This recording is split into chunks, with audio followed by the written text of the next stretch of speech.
ಹೇ Sitaram news channel ಪ್ರಿಯ ವೀಕ್ಷಕರೇ ನಮಸ್ಕಾರ. ನಾನು ತಮಗೆ ಗೊತ್ತಿರುವಂತೆ ಗೋಕಾಕ್ ಜಾನಪದ ರಂಗಭೂಮಿಯ ಕಲಾವಿದ ಈಶ್ವರಚಂದ್ರ ಬೆಟಗೇರಿ.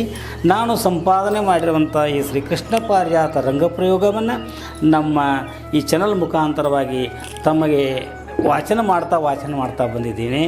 ತಮಗೆಲ್ಲ ಗೊತ್ತಿರುವಂತೆ ಶ್ರೀಕೃಷ್ಣ ಪಾರಿಜಾತ ಅಂತಂದರೆ ಇದು ಭಗವಂತ ತನ್ನ ಸ್ವರೂಪವನ್ನೇ ಜನಮನಕ್ಕೆ ತಲುಪಿಸುವಂಥ ಒಂದು ಸಂದೇಶಯುಕ್ತವಾದಂಥ ಈ ಪರಿಮಳ ಎಲ್ಲರಿಗೂ ಬೇಕಾದದ್ದೇ. ಪಾರಿಜಾತ ಅಂತಂದರೆ ಮೈ ಪುಳಕಿತ ಆಗ್ತದೆ.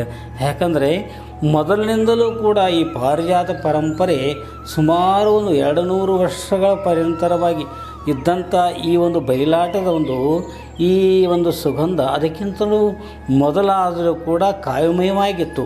ಕಾವ್ಯಮಯವಾಗಿರುವಂಥ ಈ ಒಂದು ಕೃತಿಯನ್ನು ಶ್ರೀಸಾಮಾನ್ಯರಿಗೆ ವೇದ್ಯವಾಗುವಂತೆ ಮಾಡಲಿಕ್ಕೆ ನಮ್ಮ ಸಾಕಷ್ಟು ಹಿರಿಯರು ಪ್ರಯತ್ನ ಪಟ್ಟಿದ್ದಾರೆ. ಯಾಕಂದರೆ ಇದು ಮನುಷ್ಯನಿಗೆ ಮಾತು ಬರುವುದಕ್ಕಿಂತ ಪೂರ್ವದಲ್ಲಿ ತನಗಂಥ ಸುಖ ದುಃಖಗಳನ್ನು ಆತನ ತನ್ನ ಆಂಗಿಕ ಅಭಿನಯದ ಮುಖಾಂತರ ವ್ಯಕ್ತ ಮಾಡ್ತಾ ಇರುವಾಗ ಇದಕ್ಕೆ ಶಬ್ದಗಳನ್ನು ಜೋಡಣೆ ಆದಾಗ ಅದು ಸಾಹಿತ್ಯವಾಗಿ ಮಾರ್ಪಟ್ಟದು. ಮತ್ತು ಇದು ಆಂಗಿಕ ಅಭಿನಯದ ಮುಖಾಂತರ ಸಂಭಾಷಣೆಯನ್ನು ಹೇಳುವಾಗ ಜನರಿಗೆ ವೇದ್ಯವಾಗುವುದರ ಜೊತೆಗೆ ಮನಕ್ಕೆ ಹರ್ಷವನ್ನು ನೀಡ್ತಾ ಇತ್ತು. ಇಂಥ ಶ್ರೀಕೃಷ್ಣ ಪಾರಿಜಾತ ಇದು ಎಲ್ಲ ಬಯಲಾಟಗಳ ರಾಜ ಅಂತ ಅನಿಸಿಕೊಂಡಿದ್ದಾರೆ. ಯಾಕಂತಂದರೆ ಇದು ತಮಗೆಲ್ಲ ಗೊತ್ತಿರುವಂತೆ ಕೃಷ್ಣ ಪಾರಿಜಾತದಲ್ಲಿ ಏನೆಲ್ಲವೂ ಇದೆ. ಈ ಪಾರಿಜಾತದ ಕೇಳುವುದರಿಂದ ಕೂಡ ಶ್ರೀಮದ್ ಭಾಗವತದ ಪಾರಾಯಣ ಮಾಡಿದ ಹಾಗೆ ಆಗ್ತದೆ ಅಂತೇಳಿ ನಮ್ಮ ಹಿರಿಯರ ನಂಬಿಕೆಯನ್ನು ಇಟ್ಟುಕೊಂಡು ಬಂದಿದ್ದಾರೆ. ಅದಕ್ಕಾಗಿ ಏನು ಮಾಡ್ತಂದರೆ ಕೃಷ್ಣ ಪಾರಿಜಾತ ಪ್ರಥಮದಲ್ಲಿ ಪ್ರಾರಂಭವಾಗುವುದೇ ಗಣಪತಿ ಪೂಜೆಯೊಂದಿಗೆ ಪ್ರಾರಂಭವಾಗಿ ಮುಂದೆ ನಮ್ಮಲ್ಲಿರ್ತಕ್ಕಂಥ ಸತ್ವ ರಜ ತಮ ಗುಣಗಳ ಪ್ರತೀಕವಾಗಿ ಹಾಲು ಮೊಸರು ಬೆಣ್ಣೆಯನ್ನು ಮಾರುವ ಸಲುವಾಗಿ ಗೊಲ್ಲತಿ ಪ್ರವೇಶ. ಆ ಗೊಲ್ಲತಿ ಪ್ರವೇಶ ಅದರ ಜೊತೆಯಲ್ಲಿ ಬಾಲಕೃಷ್ಣ ಕೂಡ ಬಂದು ಹಿಂದಿನ ನಮ್ಮ ಮಹಾರಾಷ್ಟ್ರದ ಪರಂಪರೆಯಾಗಿ ಗೌಳಾನ ಕಥೆ ಅನ್ನುವ ಹಾಗೆ ಇಲ್ಲಿ ಗೊಲ್ಲತಿ ಗೋಪಾಲ ಸನ್ನಿವೇಶ ಪ್ರಶ್ನಿಸಲ್ಪಡುತ್ತದೆ. ಜೊತೆಗೆ ಇಲ್ಲಿ ನಂತರ ಬರ್ತಕ್ಕಂಥ ಕೃಷ್ಣ ಪರಮಾತ್ಮ ಅಲ್ಲಿ ಏನಿರ್ತಂದರೆ ತನ್ನದೇ ಆದಂಥ ವೇದಾಂತದ ಎಲ್ಲ ಅಮೃತವನ್ನು ಶ್ರೀಸಾಮಾನ್ಯರಿಗೆ ವೇದ್ಯವಾಗುವ ಹಾಗೆ ಅದ್ಭುತೆಯ ಮುಖಾಂತರ ಹೇಳುವಂಥ ಪರಿ ಅಲ್ಲಿ ಸಾಕ್ಷಾತ್ಕಾರವನ್ನು ಮಾಡಿಕೊಡ್ತದೆ. ಆಮೇಲೆ ಕೃಷ್ಣ ರುಕ್ಮಿಣಿ ಸನ್ನಿವೇಶದಲ್ಲಿ ಸಹಜವಾದಂಥ ಗಂಡ ಹೆಂಡರ ಪ್ರೀತಿ ಯಾವ ರೀತಿಯಾಗಿ ಅದು ಸರಸಕ್ಕೆ ಹೋಗ್ತಾ ಇರುವಾಗನೇ ವಿರಸಕ್ಕೆ ನಾಂದಿ ಆಗ್ತದೆ. ಆ ವಿರಸದಿಂದ ಕೂಡಿರುವಂಥ ಆ ಗಂಡ ಹೆಂಡರ ಗಂಧದ ಪರಿಮಳ ಸುಗಂಧ ಆಗುವ ಹಾಗೆ ಹೇಗೆ ಮಾಡಬೇಕು ಅನ್ನುವಂಥ ಪರಿಕಲ್ಪನೆ ಶ್ರೀಕೃಷ್ಣ ರುಕ್ಮಿಣಿ ಸಂವಾದದಲ್ಲಿ ಮೂಡಿ ಬರ್ತಾ ಇದೆ. ಆಮೇಲೆ ರಾಜಭರ್ತಿಯ ಪ್ರತೀಕವಾದಂಥ ಸತ್ಯಭಾಮೆ ತನ್ನ ತಂದೆ 56 ದೇಶಗಳಿಗೆ ರಾಜನಾಗಿದ್ದರಿಂದ ಸಹಜವಾಗಿ ಅವಳಲ್ಲಿ ನಾನು ಹೆಚ್ಚು ಅನ್ನುವಂಥ ಭಾವ ಮೂಡಿದಾಗ ಆ ಭಾವ ಮುಂದೆ ಅತಿರೇಕಕ್ಕೆ ಹೋದಾಗ ನಾರದರು ನಿಮಿತ್ತ ಮಾತ್ರವಾಗಿ ನಂದನವನದಲ್ಲಿರ್ತಕ್ಕಂಥ ಪಾರಿಜಾತ ಪುಷ್ಪವನ್ನು ತಂದು ಕೃಷ್ಣನ ಕೈಗೆ ಕೊಟ್ಟು ಕೃಷ್ಣನ ಕೈಯಿಂದ ಅದನ್ನು ನಾರದರ ಆದೇಶದಂತೆ ರುಕ್ಮಿಣಿಯ ಮುಡಿಗೆ ಇರಿಸಿ ಆ ಪುಷ್ಪದ ವೃತ್ತಾಂತವನ್ನು ಮಹತ್ವವನ್ನು ತಿಳಿಸಿ ಈ ಪಾರಿಜಾತ ಪುಷ್ಪದಲ್ಲಿ ಅಂಥ ಮಹತ್ವದ ಎಲ್ಲಿ ಪಾರಿಜಾತ ಪುಷ್ಪ ಇರ್ತದೆ ಅಲ್ಲಿ ಸುಳಾ ಸಾಹೇಬರ ಗೋಪಿಕಾಸ್ತ್ರೀಯರು ಹಿಡಿದಂತೆ ಕೇಳಿದಂತೆ ಉಳಿದು ಎಲ್ಲ ಪಟ್ಟದರ್ಶಿಯರು ಸಾಕ್ಷಾತ್ ಕೃಷ್ಣ ಭಗವಂತ ಕೂಡ ಹೇಳಿದಂತೆ ಕೇಳಬೇಕು ಅನ್ನುವಂಥ ಮಹತ್ವ ಆ ಪುಷ್ಪದಲ್ಲಿ ಇದ್ದ ಕಾರಣ ಈ ಪುಷ್ಪವನ್ನು ನೀನು ಬಿಡಬೇಡ ಅಂತ ಸತ್ಯಭಾಮೆಗೆ ಚುಚ್ಚು ಮಾತುಗಳನ್ನು ಹೇಳಿ ತಾವು ಇನ್ನೊಮ್ಮೆ ಈ ಲೋಕಗಳನ್ನು ಸಂಚಾರ ಮಾಡ್ತಾ ಭೂಲೋಕಕ್ಕೆ ಬರುವಷ್ಟರಲ್ಲಿ ಆ ಪಾರಿಜಾತ ಪುಷ್ಪ ರುಕ್ಮಿಣಿ ಮಡಿಯಲ್ಲಿ ಇದ್ದದ್ದನ್ನು ನೀನು ತೆಗೆದುಕೊಂಡೇ ತೀರಬೇಕು ಅಂಥೇಳಿ ಸತ್ಯಭಾಮೆಯ ಕಡೆಯಿಂದ ವಚನ ತಗೊಂಡು ನಾರದರು ಹೋದಾಗ ಸಹಜವಾಗಿ ಏನಂತಂದರೆ ತನ್ನ ಗಂಡನ ಹತ್ತಿರತಕ್ಕಂಥ ಆ ಪುಷ್ಪವನ್ನು ಪಡೆಯಬೇಕಂತೇಳಿ ಸತ್ಯಭಾಮೆ ತನ್ನ ಮನೆಯಲ್ಲಿರ್ತಕ್ಕಂಥ ಗೋಪಿಕಾಸ್ತ್ರೀಯರನ್ನು ತನ್ನ ದೂತಿ ದಾಸು ಶಿವಮಣಿಗಳನ್ನು ಇನ್ನಿತರ ಎಲ್ಲರನ್ನು ಕರೆದುಕೊಂಡು ಬಂದು ಕೃಷ್ಣನ ಹತ್ತಿರ ಬಂದಾಗ ಕೃಷ್ಣ ಪಗಡೆ ಆಡ್ತಾ ಇರುವಾಗ ಆಗ ಅವನನ್ನು ಒಲಿಸಲಿಕ್ಕೆ ಎಷ್ಟೋ ಯುಕ್ತ ಪ್ರಯುಕ್ತಗಳನ್ನು ಕೈಕೊಂಡರೂ ಕೂಡ ಅದು ಸಾಧ್ಯವಾಗದರಿಂದರೆ ಅವನ ಎದುರಿಗೆ ನಿಂತ ತಗಳು ಶಬ್ದ ಮಾಡ್ತಾಳೆ. ಏನಂತ, ಕೃಷ್ಣ ನೀನು ಬೇಡ, ನಿನ್ನ ಈ ಪಾರಿಜಾತ ಪುಷ್ಪನು ಬೇಡ, ನಿನ್ನ ಈ ಕಲ್ಲಿನಂಥ ಮನಸ್ಸನ್ನು ಬೆಣ್ಣೆ ಸರಿ ಮಾಡಿ ಕರಗಸದಿದ್ದರೆ ನಾನು ಹೆಣ್ಣೆ ಎಂದಾಗ ನಾನಬಾರ್ದು. ಲೋಕದಲ್ಲಿ ನಾನವ್ರು ಯಾರು ಹುಡುಗಲ್ಲ ಅಂತ ಹೇಳಿದ್ರು ಕೂಡ ಇಲ್ಲ, ನಾನಂತೆ ಮಾಡ್ತೀನಿ ಮತ್ತು ಶಕ್ತಿ ಪೂಜೆ ಮಾಡ್ತೀನಿ ಅಂತ ಹೇಳಿದಾಗ ಅನಿವಾರ್ಯವಾಗಿ ಶಕ್ತಿ ಪೂಜೆ ಎಲ್ಲಿ ಆಗ್ತದೆ ಅಲ್ಲಿ ಗಂಡಸರು ಬರಲಿಕ್ಕೆ ಬರೋದಿಲ್ಲ. ಕೃಷ್ಣ ಕೊರಲಿರ್ತಕ್ಕಂಥ ಹಾರವನ್ನು ಕೊಡಲಿಕ್ಕೆ ಹೋದ್ರೆ ಕೌತ್ಸುಬ ತಗೋಬೇಕಾದ್ರೆ ಅದನ್ನು ನೀನು ಕೊಟ್ಟಿದ್ದಕ್ಕೆ ನಾನು ನಿನಗೆ ಕೊಡೋದಿಲ್ಲ, ಕೊಟ್ಟರೆ ನಾನು ನಮ್ಮ ಅಪ್ಪನ ಮಗಳಲ್ಲ ಅಂತ ಹೇಳಿದಾಗ, ಅಲ್ಲ ಹೆಣ್ಣಾದ ನನಗೆ ಎಷ್ಟೇ ಅಹಂಕಾರದ, ನಾನು ಇದನ್ನು ಒಯ್ದಿದ್ದು ನಾನು ನಮ್ಮ ಅಪ್ಪನ ಮಗ ಅಲ್ಲ, ವಸುದೇವ ದೇವಕರು ಎಂಟನೇ ಗರ್ಭದಲ್ಲಿ ಹುಟ್ಟಿದಂಥ ಕೃಷ್ಣನೇ ನಾನಲ್ಲ ಅಂಥೇಳಿ ಸಹಜವಾಗಿ ವಾದಕ್ಕೆ ವಾದ ಬಿದ್ದಾಗ ಅನಿವಾರ್ಯವಾಗಿ ಕೃಷ್ಣ ಪರಮಾತ್ಮ ಶಕ್ತಿ ಪೂಜೆ ಎಲ್ಲಿ ಆಗಿರ್ತದೆ ಅಲ್ಲಿ ಗಂಡಸರು ಹೋಗಲಿಕ್ಕೆ ಬರುವುದಿಲ್ಲ ಅಂದ ಕಾರಣ ಮಾಯಾವಿಯಾದ ಪರಮಾತ್ಮ ತನ್ನ ನಿಜ ಸ್ವರೂಪವನ್ನು ಬಿಟ್ಟು ಆತನು ಕೊರವಂಜಿಯಾಗಿ ಬರಬೇಕಾದ್ರೆ. ಯಾಕೆ ಕೊರವಂಜಿಯಾಗಿ ಬರಬೇಕಂತಂದರೆ ಗಂಡು ಮಕ್ಕಳಿಗೆ ಹೆಣ್ಣು ಮಕ್ಕಳಿಗೆ ಸಕನ ಸಾಮುದ್ರಿಕ ಅಂದರೆ ಬಹಳ ಪ್ರೀತಿ. ಸತ್ಯಭಾಮೆಯ ಮಂದಿರಕ್ಕೆ ಹೋಗಬೇಕಾದ್ರೆ ನೇರವಾಗಿ ಹೆಣ್ಣು ರೂಪದಿಂದ ಹೋದರೂ ಕೂಡ ಸಂಶಯ ಬರ್ತದೆ ಅಂತ ತಿಳ್ಕೊಂಡೆ. ಯಾಕಂದರೆ ಹಿಂದಕ್ಕೆ ಎಷ್ಟೋ ಅವತಾರಗಳಲ್ಲಿ ಕೂಡ ಪರಮಾತ್ಮ ಸ್ತ್ರೀ ರೂಪವನ್ನು ಧಾರಣ ಮಾಡಿದಾನ.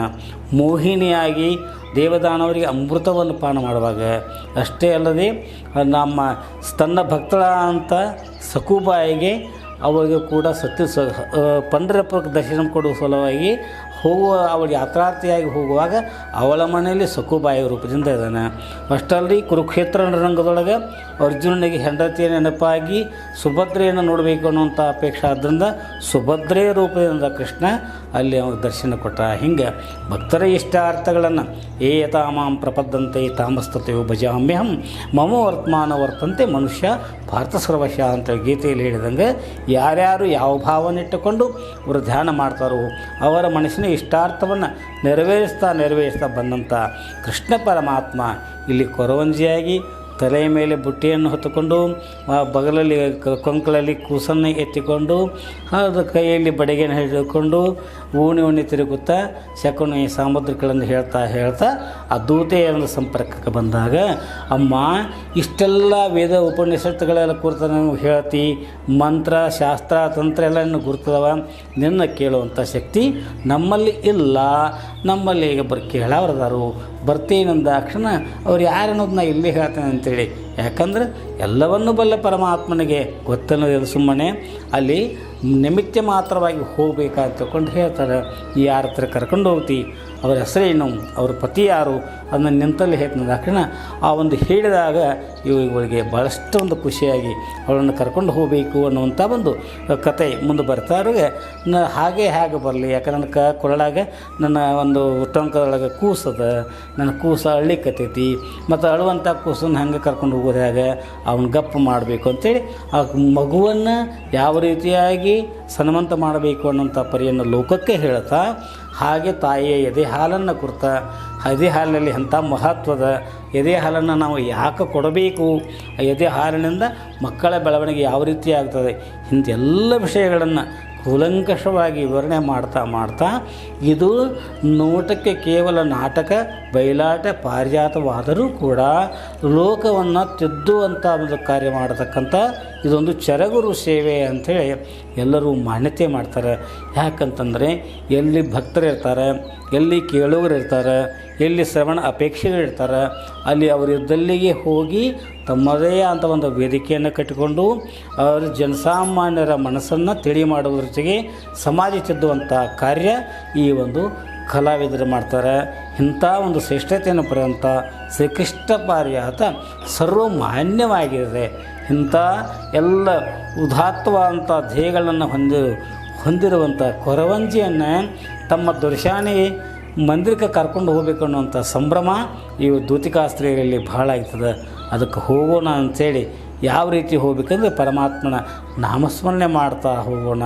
ಯಾಕೆ ಜಯ ಜಯ ಜನಾರ್ದನ ಮುಕುಂದ ಮುರವರ್ಧನ ವಿಜಯ ಮಿತ್ರ ಗೋವಿಂದನ ಪಕ್ಷಿವಾಹರಣೇನ ಗಣಶ್ಯಾಮ ಅಂತ ಮುಕುಂದ ನಾರಾಯಣನ ನಾವು ಆಡ್ತಾ ಪಾಡ್ತಾ ನಲಿತಾ ಹೋಗೋಣ ಅಂಥೇಳಿ ಎಲ್ಲರೂ ಕೂಡಿ ಆ ಮಂದಿರಕ್ಕೆ ಹೋಗುವಂಥ ಒಂದು ಸುಂದರವಾದಂಥ ಒಂದು ದೃಶ್ಯವನ್ನು ಇಲ್ಲಿಯವರೆಗೆ ನೀವು ನೋಡ್ಕೊತ ಬಂದಿದ್ದೀರಿ. ಇನ್ನು ಮೇಲೆ ಈ ಮಾಯಾವಿಯಾದಂಥ ಶ್ರೀಕೃಷ್ಣ ಪರಮಾತ್ಮ ಕೊರವಂಜಿಯ ರೂಪದಲ್ಲಿ ದೊರೆಶಾನೆಯ ಮಂದಿರಕ್ಕೆ ಬಂದಾಗ ಅಲ್ಲಿ ಯಾವ ರೀತಿಯಾದಂಥ ಒಂದು ಸಂಭ್ರಮ ಆಗ್ತದೆ. ಆ ಸಂಭ್ರಮದ ಆನಂದ ಸಾಗರದಲ್ಲಿ ಏನೇನು ಊಹೆ ಪೂಹೆಗಳು ಬರ್ತವೆ. ಆ ಪರಮಾತ್ಮನ ಮಾಯಾ ವೈಶಿಷ್ಟ್ಯವನ್ನು ಅರಿತಂಥವರು ಅವನ ಗುರುತು ಯಾವ ರೀತಿ ಹಿಡಿಬೇಕಂತ ಹೇಳ್ತಾರೆ, ಅದು ಯಾವ ರೀತಿ ನಿಷ್ಫಲ ಆಗ್ತದೆ. ಅಂದರೆ ಪರಮಾತ್ಮನ ಈ ಲೀಲೆಗಳನ್ನು ಯಾವ ರೀತಿ ಇಲ್ಲಿ ಪ್ರಚುರಪಡಿಸ್ತಾರೆ ಅನ್ನುವಂಥ ಎಲ್ಲ ವಿಷಯಗಳನ್ನು ಕೂಡ ಮುಂದೆ ಕ್ರೋಢೀಕರಣವಾಗಿ ಬರ್ತದೆ. ಇದನ್ನು ಒಂದು ಕೇಳುವುದೇ ಆನಂದ. ಆ ಕೃಷ್ಣನ ಒಂದು ರೂಪದಲ್ಲಿರ್ತಕ್ಕಂಥ ಕೃಷ್ಣನ ರೂಪವೇ ಆಗಿರುವಂಥ ಕೊರವಂಜಿಯಲ್ಲಿ ಎಲ್ಲ ಲಕ್ಷಣಗಳನ್ನು ನಾವು ಅಲ್ಲಿ ಕಾಣ್ತಾ ಇರ್ತೀವಿ. ಯಾಕಂದ್ರೆ ಅವನ ಹಾಗೆಯೇ ಕೊರವಂಜಿ ಮೇಲೆ ಜಟೆಯನ್ನು ಕಟ್ಟಿ ಅದಕ್ಕಾದೊಂದು ನವಿಲುಗರಿಯನ್ನು ಕಟ್ಟಿರ್ತಾಳೆ. ಹಾಗೆ ಕೃಷ್ಣನಂತೆ ನಗುಮುಗದ ಒಂದು ಕೊರವಂಜಿ, ಅವಳ ದೇಹದ ಹಾಗೆ ಇವಳಾದರೂ ಕೂಡ ನಳಕುತ್ತ ಬಳಕುತ್ತ ಬರುವಂಥ ಒಂದು ಭಾವವನ್ನು ಕಂಡಾಕ್ಷಣ ಸಹಜವಾಗಿ ಯಾರಿಗಾದರೂ ಈ ಕೊರವಂಜಿ ಭಗವತ್ ಸ್ವರೂಪಗಳಿರುವಂಥ ನಾರಾಯಣನೇ ಆಗಿರಬೇಕು ಅನ್ನುವಂಥ ಸಹಜವಾದಂಥ ಊಹೆಪೂಹೆಗಳು ಬರುವುದು ಸಹಜದ. ಆ ರೀತಿಯಾದಂಥ ಸಂದೇಹಗಳಿಗೆ ಈ ಪರಮಾತ್ಮ ಮಾಯಾವಿ ರೂಪದಿಂದ ಯಾವ ರೀತಿಯಾಗಿ ಉತ್ತರ ಕೊಡ್ತಾನೆ ಅವನ್ನೆಲ್ಲ ಆಲಿಸೋದೇ ಒಂದು ಸಂಭ್ರಮ. ಅಂಥ ಒಂದು ವಿಶಿಷ್ಟವಾದಂಥ ಒಂದು ದೊರೆಶಾನಿ ಅಂದರೆ ಸತ್ಯಭಾಮೆ ಒಬ್ಬ ದೊರೆಯ ಒಂದು ರಾಣಿ ಅಂದುಕೊಳ್ಳಿ ಅವರಿಗೆ ದೊರೆಶಾನಿ ಅಂತೇಳಿ ಕರೀತಾರೆ. ಅಂಥ ದೊರೆಶಾನಿ ತಾನು ತನ್ನ ಪತಿಯ ನಿರೀಕ್ಷೆಯಲ್ಲಿ ಯಾವ ರೀತಿ ಅದಾಳೆ ಮತ್ತು ಕೊರವಂಜಿ ಅವಳ ದ್ವಾರಕ್ಕೆ ಯಾವ ರೀತಿ ಬರ್ತಾಳೆ, ಅಲ್ಲಿ ಅವರಿಬ್ಬರು ಮುಖಾಮುಖಿ ಯಾವ ಆಗ್ತದೆ ಅನ್ನುವಂಥ ವಿವರವನ್ನು ನಾವು ಮುಂದಿನ ಭಾಗದಲ್ಲಿ ನೋಡೋಣ. ಅಂಥ ಒಂದು ಸನ್ನಿವೇಶವನ್ನು ನೋಡುವುದೇ ಒಂದು ಭಾಗ್ಯ.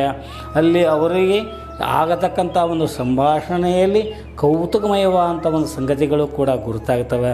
ಅಂಥವನ್ನು ನೋಡಿ ನಾವಾದರೂ ಆನಂದಿಸೋಣ. ಅಂಥ ಒಂದು ಸುಮಧುರ ಗಳಿಗಳನ್ನು ಕಲ್ಪಿಸಿಕೊಟ್ಟಂಥ ಈ ನಮ್ಮ ಹೇ ಸೀತಾರಾಮ್ ನ್ಯೂಸ್ ಚಾನಲ್ ಕೂಡ ಇದು ಕೂಡ ಅಷ್ಟೇ ಒಂದು ಮಹತ್ವದ ಕಾರ್ಯವನ್ನು ಮಾಡ್ತದೆ. ಇದಕ್ಕಾದರೂ ತಾವು ಸಬ್ಸ್ಕ್ರೈಬ್ ಆಗಿ ಇದನ್ನು ಉಳಿಸಿ ಬೆಳೆಸುವಂಥ ಕಾರ್ಯವನ್ನು ಮಾಡಬೇಕಂತ ನಾನು ತಮ್ಮಲ್ಲಿ ಕೂಡ ಪ್ರೀತಿಯಿಂದ ಕೇಳ್ತಾ ನನ್ನ ವಾಕ್ಪುಷ್ಪಗಳನ್ನು ಪರಮಾತ್ಮನ ಪಾದಾರವಿಂದಗಳಿಗೆ ಅರ್ಪಣೆ ಮಾಡ್ತಾಯಿದ್ದೀನಿ. ಓಂ ತತ್ಸತ್.